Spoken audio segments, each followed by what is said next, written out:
Dios les bendiga, hermanos, amigos, a todas las personas que nos están acompañando, que nos están viendo en este momento. Nos da mucho gusto saber que están ahí, saber que estamos presentes, saber que hasta aquí Dios en su misericordia nos ha guardado. Y si Él ha guardado nuestra vida hasta este momento, es porque todavía tiene planes que desarrollar con cada uno de nosotros. Y es muy grato saber que nos encontramos en este espacio para aprender, para recibir de su claridad, para dejarnos orientar, para dejarnos inspirar por la vida de Jesús, que es la vida que estamos estudiando, que estamos conociendo, ese ser con quien estamos buscando relacionarnos y que la relación con Él nos pueda llevar a relacionarnos de una manera más clara con Dios.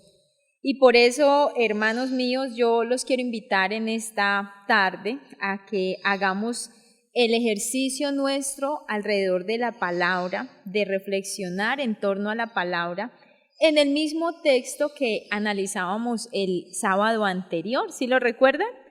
El Salmo 119, versículos 33 y 34. Esa va a ser nuestra petición hoy. Antes de exponernos precisamente a la palabra, en las alabanzas le dijimos cosas ya muy significativas, expresamos nuestra fe de una manera hermosa. Ahora, a través de la palabra, nos vamos nosotros a poner frente a ella y le vamos a decir al Señor que nos enseñe el camino de sus estatutos, porque nosotros estamos buscando guardarlo hasta el fin, y que nos dé entendimiento para guardar su ley y que la podamos cumplir de todo corazón.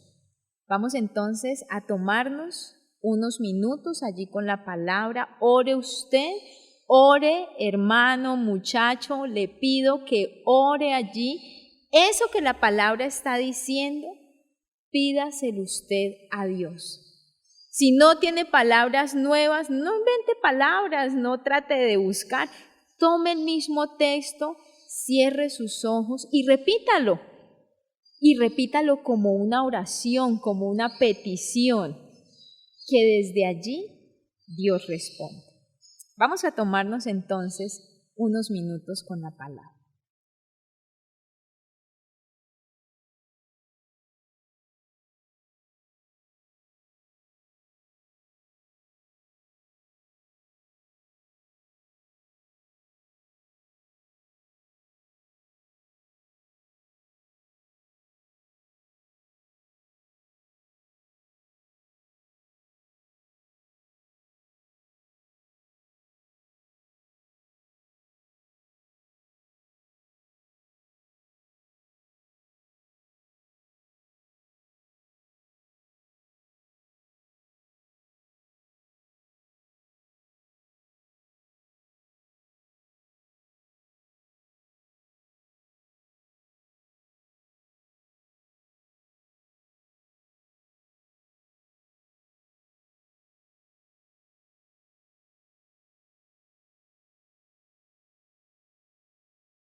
Bien, vamos entonces a orar. Les voy a pedir que estén en pie, allí donde están, y nos vamos a exponer a la palabra de Dios, que yo sé trae recursos para la necesidad que cada uno de nosotros tenemos. Buen Dios, gracias te damos, porque una vez más contamos, Señor, con el recurso de tu palabra, contamos con este espacio, contamos con tu provisión, que se ha manifestado de todas las formas posibles, y en este momento, Señor, tu provisión se está manifestando porque hay palabra para nuestra vida.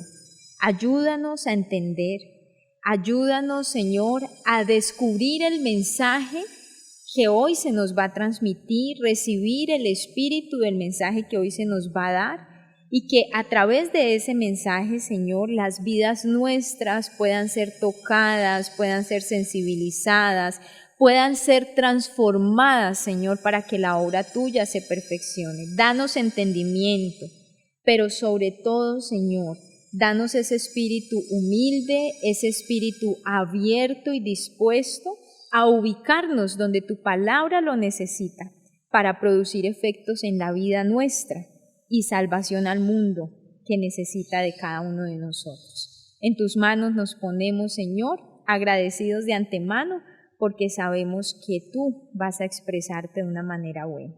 En el nombre de tu Hijo Jesús, gracias, Padre Celestial. Amén y amén. Voy a pedirles que tomen asiento y vamos entonces hoy a mirar en la Cátedra de Jesús.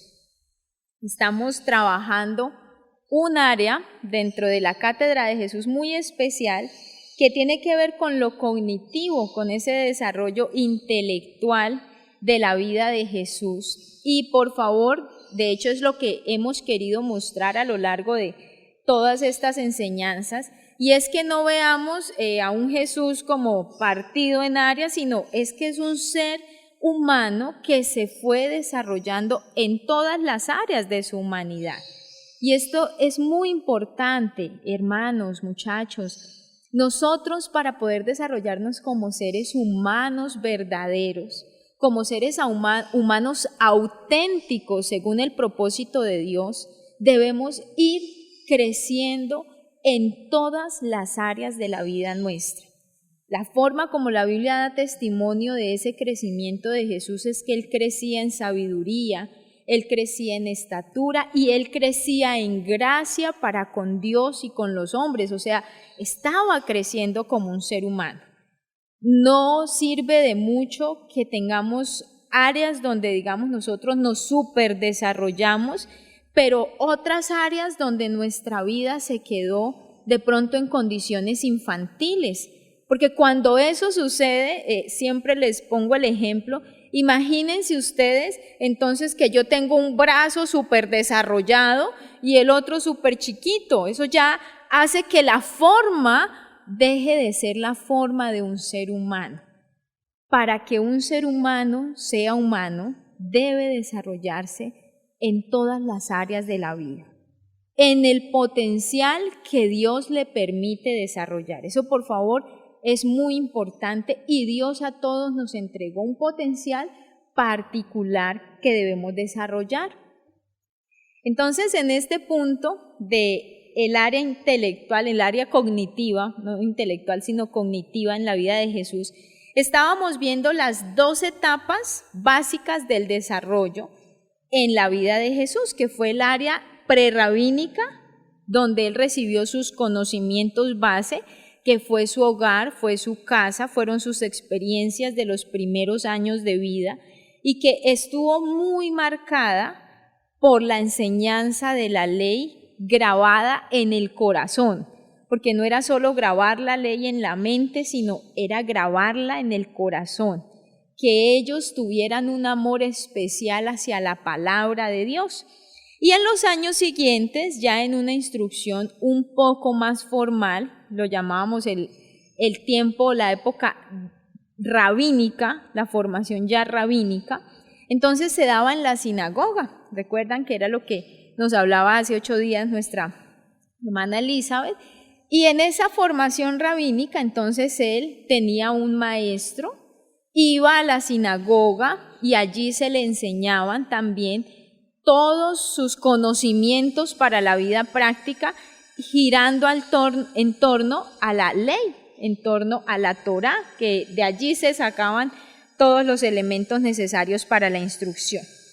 Pues bueno, cualquiera de nosotros diría, o sea que ahí ya terminó la formación de Jesús, y nos decía la hermana Elizabeth que esa formación llegaba más o menos hasta los 12 o 13 años de edad en la vida de un niño, que era el momento en el que ya ellos se convertían en hombres. Imagínense eso, a los 13 años ya eran hombres en esa sociedad, se casaban. Y resulta que allí era donde se tomaban los posibles caminos, que a diferencia de pronto de la época nuestra, en esa época no habían tantos caminos, solamente había uno de dos. Si la persona, si el muchacho, porque eran principalmente los muchachos los que podían escoger, las mujeres estaban destinadas para estar en casa y para aprender los oficios de la casa, pero si era un hombre, varón, entonces él tenía dos opciones. Si la familia era una familia acomodada, con posibilidades económicas de pagar por un maestro, entonces ese niño iba a recibir una instrucción particular para convertirse, cuando grande, en un maestro de la ley, que podría ser, dependiendo de a quién se escogiera como maestro, pues un fariseo, si se escogía uno de esos maestros más rígidos, o podría llegar a ser un escriba, ¿sí? Si de pronto el maestro no era un maestro tan formado, pero tenía sus conocimientos, le iba a permitir convertirse en un buen escriba, y eso garantizaba, o eso, digamos, implicaba que la vida del niño se iba a tener ya que desarrollar no en su hogar con los padres, sino en Jerusalén. Y por eso se necesitaba tener dinero, porque el niño debía trasladarse a ese lugar, allí lo debían atender y se debían pagar pues los gastos propios de tener ese profesor. En el caso de que el niño no tenía los recursos, la familia, entonces él lo que debía hacer era aprender el oficio del papá y empezar a trabajar. De hecho, desde los 7, 8 años, ellos ya estaban aprendiendo el oficio de sus papás, y a los 13 años, que era donde ya se tenía que tomar la decisión, pues era empezar a ejercer y a trabajar con el papá. Pues resulta que a Jesús le tocó la segunda opción, porque la familia de Jesús no era una familia de posibilidades económicas, entonces a él no lo iban a mandar a Jerusalén a formarse en el templo. Y además de eso, pues Jesús era el mayor de la familia, o sea que en caso de que el padre de familia faltara, él como hijo varón y además mayor, debía asumir la responsabilidad del hogar. Entonces miren que son elementos muy interesantes de la forma como el pueblo instruía. Sin embargo, y en este punto, quiero que nosotros hagamos como un zoom a la vida de Jesús, porque uno podría decir, hay como un hueco, ¿no? Llegó a los 12, 13 años y luego llegó a sus 30 años ya para ejercer y desarrollar el ministerio. ¿Qué sucedió en ese tiempo? Bueno, con certeza no podemos saber qué sucedió. No hay tampoco datos históricos, los evangelios tampoco nos revelan mucha de esa historia de Jesús, pero sí hay elementos que se pueden deducir de qué pasó con la vida de ese hombre en ese tiempo. Y eso es lo que quiero que analicemos el día de hoy. Porque Jesús tuvo que trabajar, tuvo que estar con su papá, tuvo que aprender el oficio de su papá, que era ser decimos nosotros, un carpintero, aunque en ese momento no era tan carpintero, sino más picapedrero, o sea, alguien dedicado sí a la construcción. Ese era el oficio de José en ese momento, era alguien dedicado a la construcción, y Jesús pues aprendió el oficio con él. Pero Jesús no se dedicó solo a trabajar. En cada sinagoga del pueblo de Israel habían al menos un rollo de los libros sagrados o una copia del rollo de los libros sagrados. Y ese elemento fue un elemento fundamental para el desarrollo de la vida de Jesús durante esos años y que fueron potenciando el desarrollo de su ministerio. Y quiero traer aquí a colación una frase que me ha parecido muy interesante y que de alguna manera va a tener que ver con el enfoque que quiero que tengamos hoy para la enseñanza. Dice la frase, se le atribuye a Newton, aunque realmente no fue Newton el que la inventó. El inventor de la frase es mucho más antiguo, pero se hizo muy popular a través de una carta que Newton escribió, y dice la frase de la siguiente forma: somos como enanos sentados sobre los hombros de gigantes para ver más cosas que ellos y ver más lejos, no porque nuestra visión sea más aguda o nuestra estatura mayor, sino porque podemos elevarnos más altos gracias a su estatura de gigantes. En la frase siempre la idea es mostrar por qué Newton llegó en el momento histórico como a desarrollar cosas tan avanzadas. Entonces él decía en su carta, no es porque yo sea más grande, sino que si pude ver más lejos fue porque me paré sobre hombros de gigantes, es decir, de quienes me apoyé o quienes me instruyeron a mí. Realmente ellos fueron los que permitieron que mi vida o que mi visión se elevara, porque no era la visión particular. ¿Y por qué quiero tomar esa frase? Porque esto mismo pasó con Jesús. Jesús se apoyó sobre hombros de gigantes. Jesús apoyó su vida y su estructura de fe no solamente con lo que recibió en su casa, no solamente con la instrucción que él recibió hasta sus 13 años, sino que de allí en adelante Jesús tomó como puntos de referencia unos gigantes de la historia de Israel. Y son nada más y nada menos que los profetas. O sea, la instrucción que potenció, que desarrolló, que catapultó en Jesús su desarrollo, su madurez, su visión del plan de Dios, su identidad de Él en el plan de Dios, fue el haber estudiado, el haber conocido y el haber tomado para sí las palabras de los profetas.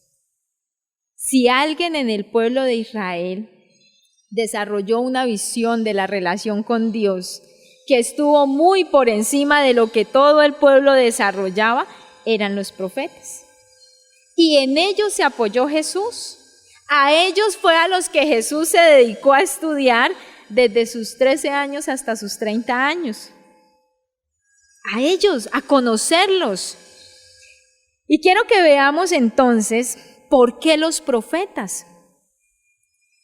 En el ritual que se hace dentro de las sinagogas, como les decía, hay varios rollos y los rollos se leen dentro del ritual del culto, que llamaríamos el culto judío, aunque ellos lo llaman el ritual. Y resulta que uno de los libros que con mucha seguridad había en la sinagoga de Galilea, a donde Jesús se reunía con las personas de su aldea, era el rollo de Isaías. ¿Sí? Y hay muchos elementos, ya vamos a ver, que dan testimonio precisamente de que ese era uno de los rollos fundamentales en la formación de él. ¿Cómo era el ritual que se hacía en un culto? Entonces, primero llegaban y lo que se hacía era repetir el que conocíamos nosotros como la Shema, o el Jehová nuestro Dios, Jehová es uno es. Esa era la primera oración que se decía y que la decía todo el pueblo. Luego se hacía una lectura de la Biblia, de la Torá, bueno, la Biblia no, para ellos era la Torá, en hebreo, y esa la tenía que hacer alguien que precisamente supiera leer en el lenguaje sagrado, entonces debía ser formado en eso, o uno de los niños que estaban próximos a hacer su ceremonia de mayoría de edad, y entonces leía una de esas partes. Luego se hacía una interpretación de esa palabra que se acababa de leer, entonces la podía hacer o uno de los ancianos del pueblo o uno de los adultos, hombres adultos en el pueblo. Después, entonces se hacía una lectura de los profetas. Siempre en todo espacio cúltico había un espacio donde se hacía una lectura de esa porción del rollo de los profetas. Y luego venía la predicación, que era un espacio donde alguno de los hombres de la aldea, hombres ya mayores de la aldea, entonces daban alguna enseñanza. Y se finalizaba la reunión con una oración. Esa oración la hacían hombres libres, ¿sí? Los esclavos no podían hacer esa oración, pero a veces sucedía que si no había la cantidad suficiente, porque se necesitaba un mínimo de 10 hombres para hacer la oración, entonces si no había la cantidad suficiente de hombres y se necesitaba, por ejemplo, uno, y había de pronto allá algún esclavo y ya le faltaba poquito para terminar su tiempo de esclavitud, entonces lo dejaban libre para que él pudiera unirse y se pudiera hacer la oración final. Entonces es en las sinagogas donde se va forjando la mentalidad y la piedad del pueblo de Israel. Pero miren este punto, vuelvo a repetirles, dentro de todo el ritual, algo que siempre se hacía era la lectura de una porción del libro de los profetas. O sea, es decir, siempre se hacía lectura de eso, y eso iba quedando allí en la mente, en el pensamiento de las personas del pueblo. Entonces, los profetas tenían una característica muy particular, y yo con esto quiero invitarlos, muchachos, a que lean los libros proféticos. Ustedes van a descubrir en el mensaje profético una característica muy especial, y es que los profetas eran los maestros cuyo mensaje estaba vivo en los escritos. Quien se acercaba a esos escritos quedaba tocado con esa palabra. Es como si al abrir el rollo del libro del profeta, quien estuviera hablando era el profeta. Y al hablar ese profeta, su mensaje estaba vivo y era un maestro directo a la vida de quien se disponía a aprenderlo, a estudiarlo, a conocerlo. Y recordemos que en la formación que Jesús había recibido, eso le había dado una sensibilidad muy especial hacia la palabra. Entonces los profetas constituían una de esas instituciones fundamentales del pueblo de Israel. Pero si alguien quería continuar su formación sin tener cómo pagarle a un maestro que le explicara, los profetas eran la opción perfecta, porque el mensaje de ellos era directo al corazón de cada creyente. O sea, era un mensaje que el creyente que se expusiera a ellos no era como, explíqueme qué significa esta ley, qué quiere decir. No, el mensaje del profeta era, conviértase, arrepiéntase, era directo, lo podía entender quien los tomara a ellos como maestro, y eso hizo Jesús. Entonces miren ustedes lo definitivo de aprender a aprovechar las épocas de la vida. Porque después, cuando ya nos vuelven a mostrar a nosotros a Jesús, ya Jesús no es como el tiempo que Él tiene para decir, ay, ahora sí me voy a poner a estudiar porque necesito, ¿qué les digo acá a la gente? ¿Cómo le enseño? Uno descubre que ya es un Jesús que tiene formada una estructura de fe. Y uno se tiene que preguntar, ¿en qué momento se formó esa estructura? Él dejó de recibir instrucción a los 13 años, instrucción formal, pero él no dejó de verse motivado por el conocimiento de Dios. Y aquí quiero contarles algo que en lo personal, cuando estaba estudiando este aspecto de la vida de Jesús hace un tiempo, muchachos, a mí esto me confrontó mucho. En ese momento yo estaba todavía en la universidad y yo estaba muy ansiosa en ese momento por expandir mis conocimientos matemáticos. Yo quería saber todo de matemáticas y todo mi tiempo y todas mis energías, yo quería gastarlas precisamente en conocer y en saber de las matemáticas. En ese momento, cuando en la Cátedra de Jesús empezamos nosotros a estudiar esto, y empecé yo a descubrir a ese Jesús que utilizó esos años previos de su ministerio para formarse, para cultivar el conocimiento, la fe de su pueblo, para realmente arraigar su vida en la fe de su pueblo, porque Jesús no fue simplemente el que fue llevado como aquí todos somos judíos, entonces yo también soy judío. No, Él arraigó una fe que la consolidó y se la apropió tanto que llegó a descubrir que era lo que Dios hacía mucho tiempo le estaba pidiendo a su pueblo.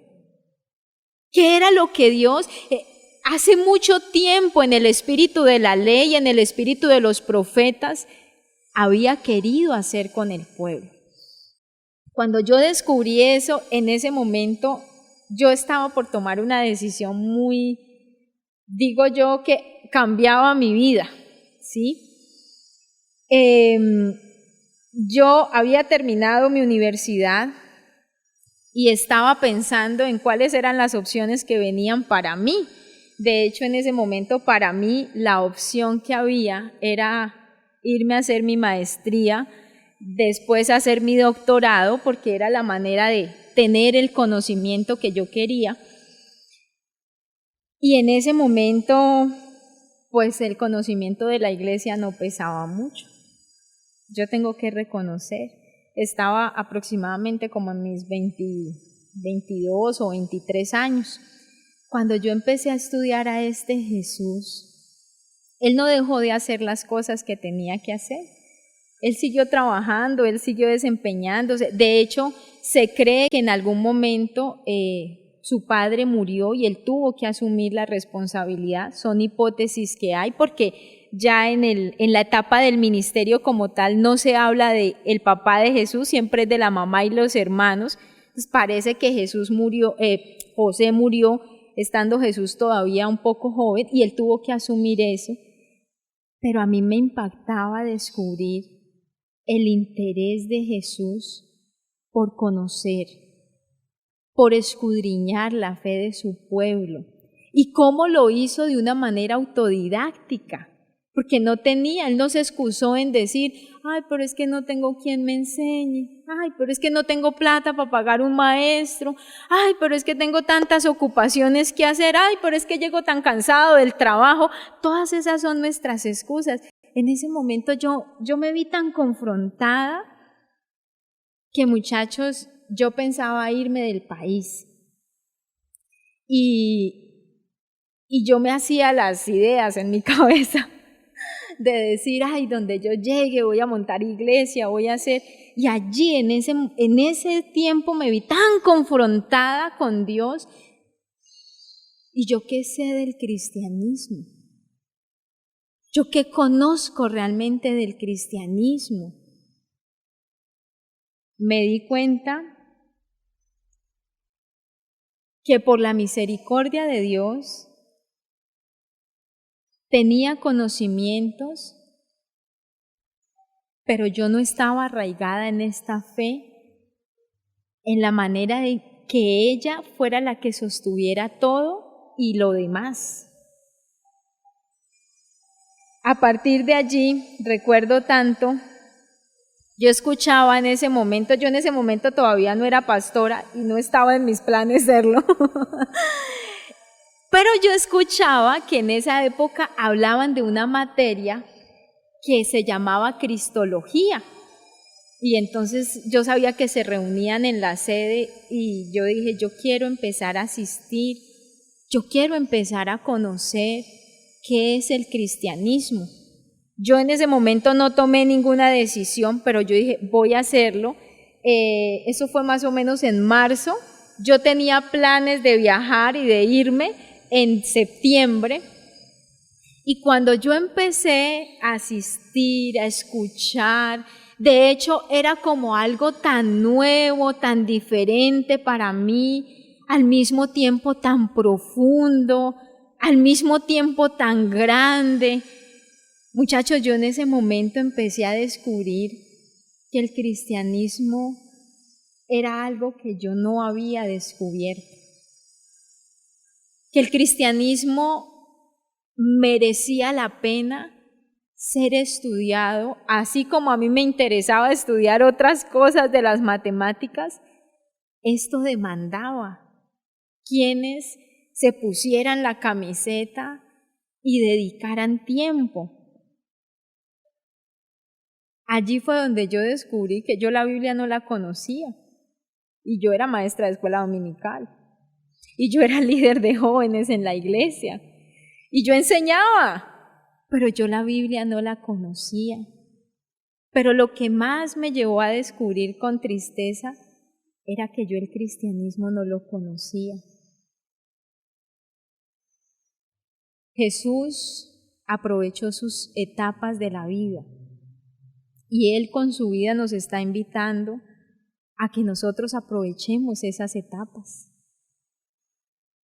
Tal vez usted hoy esté diciendo, ay, pero yo tengo tiempo. O puede ser que usted no tenga tiempo, pero se lo están demandando y le están diciendo, vea, prepárese, estudie, conozca.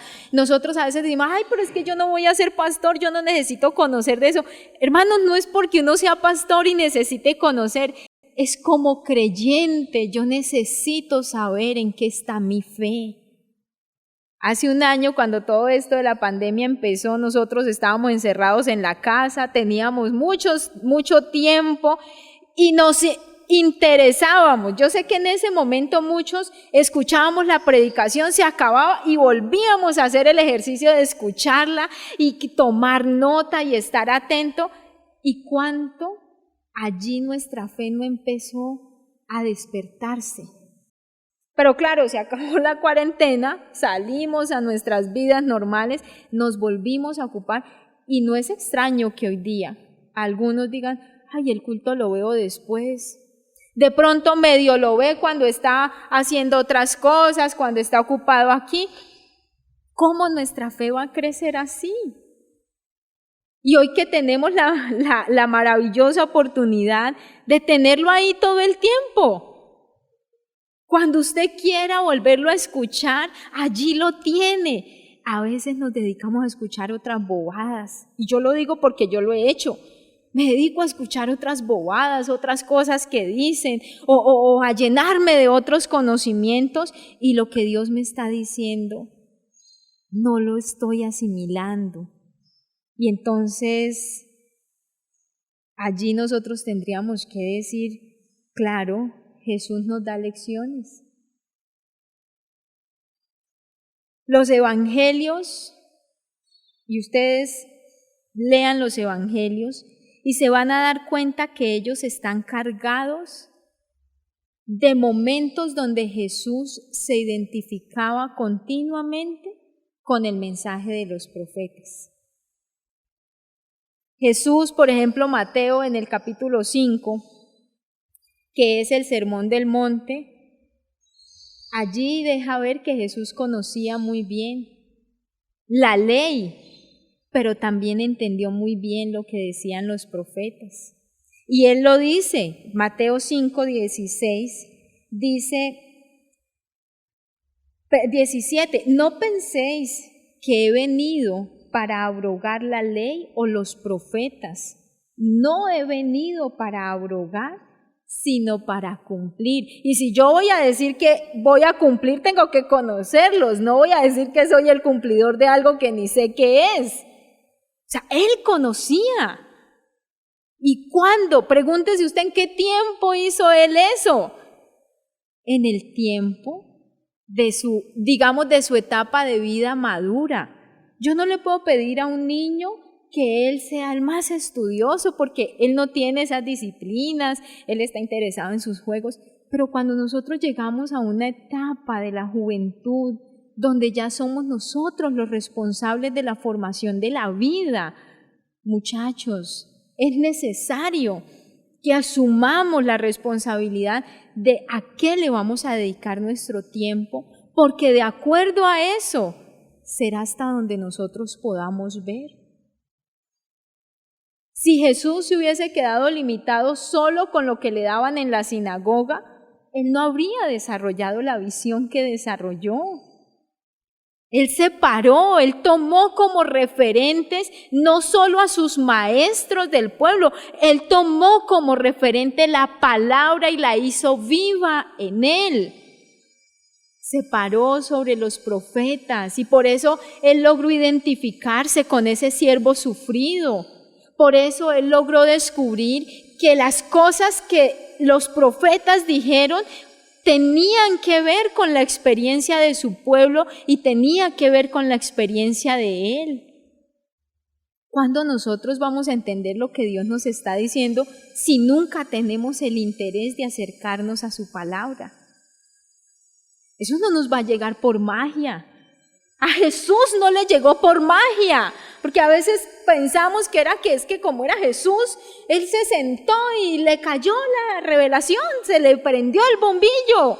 No, él buscó, él indagó. Su mente aquí, su cabeza estaba llena de las razones de Dios y esas razones de Dios en él insertadas en sus primeros años, pero después insertadas por él mismo, porque se dedicó a aprender los textos, a memorizarlos. Esas razones fueron creando unas conexiones tan especiales que Dios encontró en esa mente la posibilidad de conjugar el programa que él había diseñado desde antes de la fundación del mundo. Cosa que quiere hacer con usted y que quiere hacer conmigo.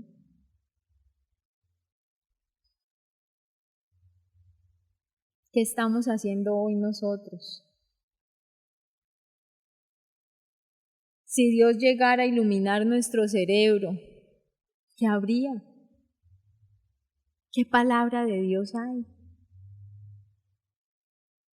Y si no hay palabra, nosotros nos sentamos a escuchar un culto. Pero es como cuando usted se sienta a comer y no tiene hambre. Y si usted se sienta a comer y no tiene hambre, una de dos, o no come, o lo que come ni le sabe a nada.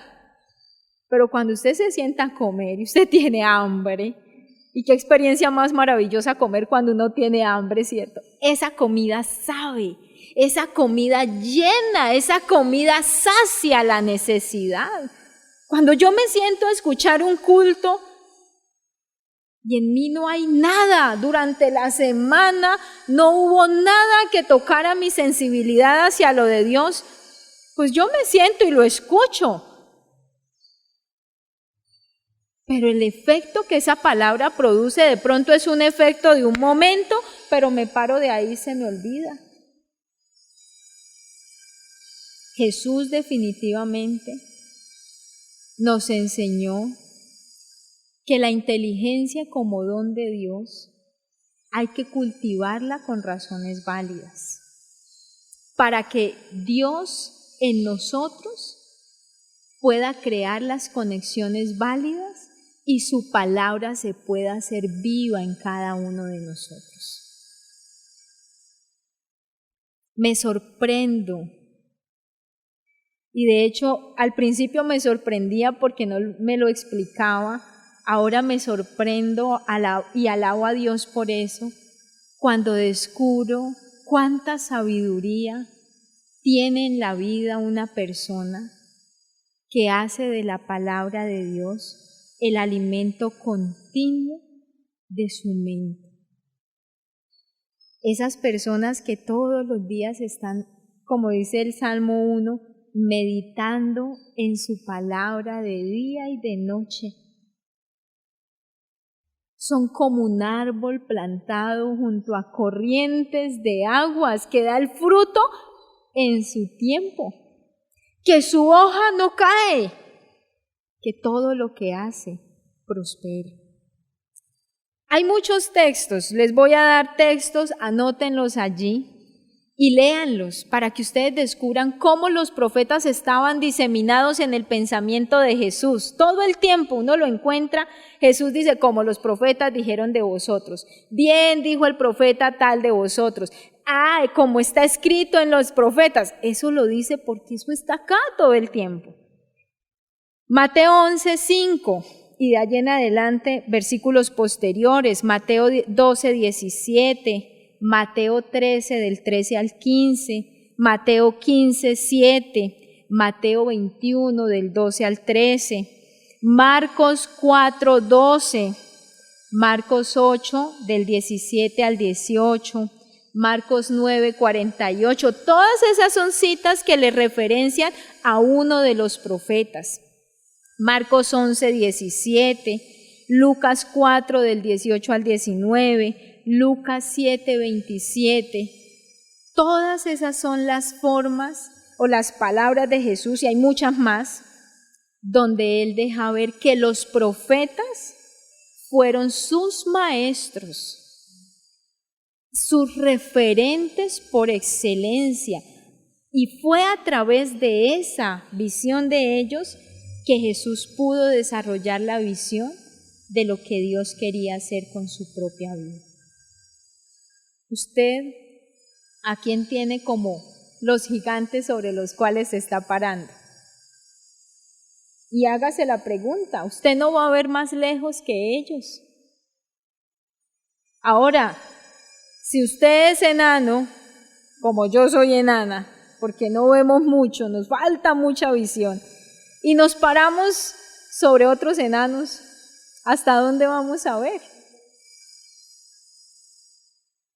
Con esto quiero traerlos a la realidad. Jesús llegó a ver hasta donde vio porque tomó los referentes válidos. Jesús no se construyó nunca él solo, pero tomó los referentes válidos. La iglesia le está aportando a la vida suya referentes muy válidos. Y nosotros como pastores tenemos la obligación y tenemos el compromiso de hacer de nuestra vida un punto de referencia válido. ¿Hasta dónde van a ver los que nos siguen a nosotros? Hasta donde nosotros dejemos o hasta donde nosotros también nos ubiquemos. Hoy tenemos una claridad extraordinaria. No sigamos gastando el tiempo nuestro, como lo dice nuestra alabanza, en tanta vanidad. No siga usted dejando que sus años valiosos pasen. Dios nos está dando enseñanzas de crianza. Y yo veo a los muchachos tan entretenidos que ellos dicen, eso es para los papás. No, eso es para usted que todavía no está criando. Y que se mire y que se forme y que se sane de tantas cosas que traemos de la crianza, para que cuando tengamos que hacer el trabajo de criar, nuestros hijos puedan ver más allá, porque hemos madurado. Que usted hoy esté diciendo, bueno, yo todavía no tengo claro cuál es mi ministerio, no sé si mi ministerio es pastoral, no sé si mi ministerio es como maestro, no sé si mi ministerio es como evangelista. Pues usted no tiene que esperar a que le den el ministerio para decir, ay, ahora sí me voy a poner a estudiar la Biblia porque tengo que preparar, porque tengo que hacer. No, hágalo desde ya, porque usted es un creyente, y como creyente su vida debe ser estructurada en la palabra. Que cuando llegue el momento del ministerio, usted tenga ya una estructura trabajada. Hermanos, si usted es un intercesor, El intercesor necesita tener una estructura para su oración. Si el intercesor no sabe quién es Dios, cómo actúa Dios, cómo se expresa Él, podemos estarle pidiendo cosas locas a Dios como intercesores. Entonces tendremos un ministerio, pero no lo ejerceremos bien porque no estamos ajustados a su claridad. No perdamos el tiempo, Jesús nos lo enseñó. Antes de su ministerio, Él se formó. Cuando llegó el tiempo del ministerio, Él se siguió formando, pero ya tenía en dónde pararse, porque había experimentado la realidad de Dios. Ustedes se imaginan a Jesús con lo ocupado que vivía, diciendo, no, espere que me tengo que retirar porque tengo que irme a estudiar el sermón de mañana. ¿A qué horas había desarrollado su ministerio? Si en ese momento apenas hubiese empezado a estudiar, no habría podido hacerlo. Y allí están muchos fracasos nuestros. Porque el tiempo de prepararnos, de desarrollar nuestro potencial, de crear el conocimiento, lo dedicamos en bobadas. Y no, muchachos, nosotros como generación estamos llamados de parte de Dios a usar de lo que Él nos entregó como inteligencia en la manera válida. No siga perdiendo su tiempo en cosas tontas, vanas, sin sentido, a veces hasta haciendo cosas que nos dañan espiritualmente. No, dele valor a su vida, dele valor a su tiempo y úselo formándose para el propósito de Dios, porque con usted lo tiene. Y si Él lo va a desarrollar es porque usted permitió que el potencial que Dios le entregó se desarrollara en la vida suya. Que Dios nos ayude. Busque ayuda si se siente solo, si se siente desorientado. Pida ayuda, que para eso estamos. Y que podamos crecer a la medida de la estatura de Cristo Jesús, como nos está demandando hoy la historia de la humanidad. Puestos en pie, vamos a orar. Y usted, muchacho, yo también, voy a comprometer mi vida en este momento delante de Dios. No le vamos a decir, Señor, dame entendimiento. Él ya nos dio el entendimiento, Él ya nos dotó de inteligencia. Eso usted lo tiene. Usted necesita comprometerse para usar bien de los espacios de la vida suya y sobre ese compromiso es que Dios se expresa. Es sobre ese compromiso que Dios dice, claro, porque está dispuesto a trabajar, le voy a dar recursos, claridad, conocimiento, le voy a abrir espacios. A veces nosotros decimos, ay, pero es que no me abren espacios para servir. ¿Y cómo si perezosos, lochudos?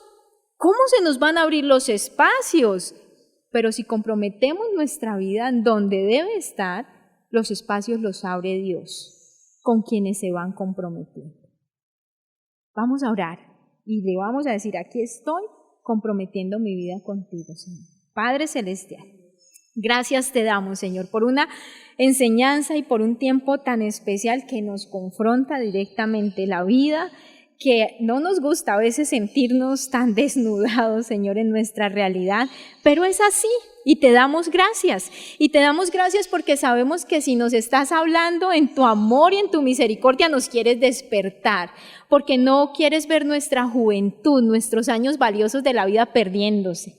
Gracias por la vida de Jesús que hoy nos habla. Gracias porque Él con su ejemplo y con su vida hoy nos está diciendo que la juventud nuestra es un tesoro maravilloso para cultivar lo que tú nos has entregado. Por eso, Señor, aquí estamos ante ti, comprometiéndonos, poniéndonos delante de tu presencia y diciéndote, aquí estamos, Señor, cuenta con nosotros, dispuestos a superar nuestra pereza, dispuestos a superar nuestros vicios, dispuestos a superar nuestras excusas, para que tú puedas expresarte a través de la vida nuestra. Es cierto, Señor, hemos pecado porque nos hemos acostumbrado a hacer las cosas de manera mediocre, de manera acomodada, pero no más. Tu palabra ha sido muy clara, tu llamado también ha sido muy claro a la vida nuestra. Y aquí estamos, Señor. Ayúdanos, por favor, despiértanos, por favor, muévenos de nuestra comodidad, no nos dejes allí. Lo que tengas que hacer, lo que tengas que quitar, hazlo, Señor, y que nosotros podamos despertar a la realidad. Tú nos has entregado una inteligencia, unas capacidades extraordinarias y necesitamos cultivarlas, Señor, pero para el desarrollo de los planes tuyos, no para que este mundo nos maneje. En tus manos nos ponemos, Señor, y comprometemos nuestra vida. En el nombre de tu Hijo Jesús. Amén y amén, sí, Señor. Muchachos, a ponernos juiciosos con la vida y con lo que Dios nos ha entregado. Usted es hijo de Dios, no se quede por debajo de ese presupuesto. Dios los bendiga, salúdense unos a otros, nos vemos en 8 días. Dios los bendiga.